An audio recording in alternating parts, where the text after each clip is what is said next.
Chris Anthony here, and I wanted to discuss a conversation that transpired between a younger cousin and myself today. Of course, it was about politics, and initially we were going down a pretty decent path. We were agreeing to disagree. And when it came to his perspective on Donald Trump, of course, it's like most people. They have this bias toward him. They are oppressed by him somehow. And they have this genuine hate for someone that they don't know, and they literally only get their information from the media, and they're stuck in that echo chamber where everyone spews the same rhetoric, and at some point you start believing it. And my question posed to him was just simplistically put: name some policies, or one policy at least, that he has implemented that you feel is disastrous and it works against you and just the people in general. He couldn't name absolutely anything. And of course, that led to me just kind of abandoning the conversation because I realized we were going nowhere. I pointed out certain things that Obama's administration implemented, and countries that he was actually engaged in, at least have our servicemen engaged in. And he did mention something about Jerusalem, and I suppose he was mentioning something about Jerusalem because that was the only thing he could bring to the forefront, was Trump was in another country messing with other people's issues. Mind you, he doesn't know anything about foreign policy.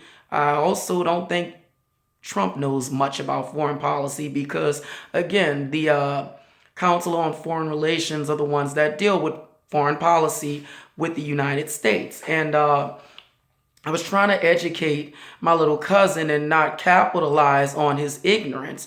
In a sense, just trying to give him a little information, so if that question or if that topic ever came about in a social setting, he would be able to listen intently and objectively.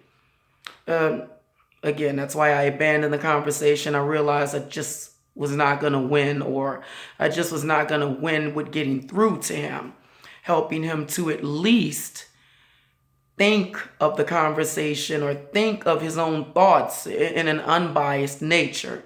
And somehow we got on the black community, and I asked the question of, what do you think would basically improve the black community? And he gave me an analogy about the Mexican race, how they come to the country, they can live together in one unit, and everybody saves up, everybody has this continuity, everybody has this perspective of working together, this unity that I understand, and I even agreed on that. But then the analogy, he tried to juxtapose this with the black community. He felt like, okay, well, if black people lived in a unit and, simultaneously, they would not be able to get along in such a manner because everybody would want privacy. And that is the issue, privacy. And I'm like, okay, are you sure you mean privacy? Maybe you mean the reason why, or what you're trying to say at least, is that black people are selfish, and that is why it would not work in a particular setting that is similar to how other cultures have this continuity with each other. He argued me down that privacy and selfishness meant the same thing.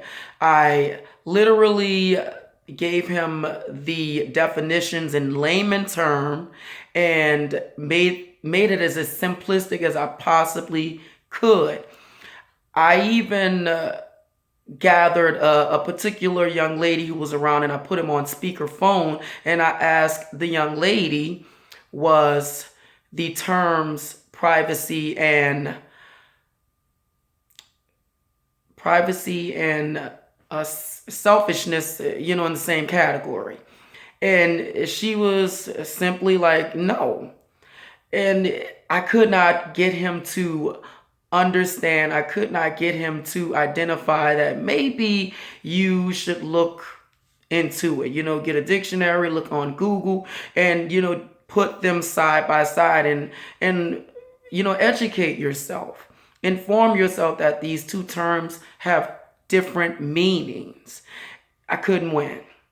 I could not win. And it just basically brought me back to the psyche of black people, black men in general. They just can't be informed in any way. They can't be on any means seemingly to be upstaged, because I wasn't trying to argue with him. I wasn't trying to capitalize on what he did not know, on his ignorance in any way. Instead, looking at the situation and trying to address the situation as an older cousin with knowledge of certain things. And I could not win. And, eventually it led to him saying he's going to call me back, and he never did, which I was completely okay with. And this also goes to that particular psychosis, that arrested psychological development. Is like they get stuck in certain perspectives or mindsets. He refused to accept the reality of a situation, even when it was being presented to him to be fact. He refused to accept that fact. And it seems like this is what this liberalism ideology has spewed in the black community, which in truth, liberalism is literally worse to the black community than slavery actually was. So, mind you, love my cousin to death. I had a great deal of time spent with him as teenagers, and as me being an older teenager, elder.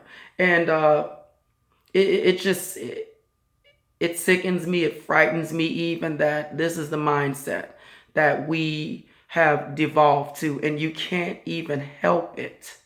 You cannot even help it, because, racism, again, the meaning of racism, and people who actually experience real racism, it's literally hollowed that term out. And even the term coon, which I find to be very, very stereotypical of a person whom refuses to pick up a book and educate themselves.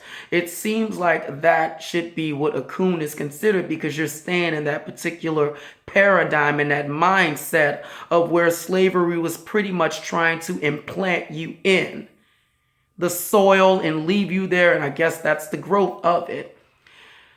We need to remove ourselves from that mindset. Investing in flashy clothing and cars, and trying to impress the world, or at least fool the world with the material things that we possess, and confusing it with wealth and money. We need to get out of that mindset. I got a nice little wake up call today of why it's going to be a difficult fight to wake black people up. But needless to say, I decided that this is what I want to do, and I'm going to do it. Even if I just get through to one or two people.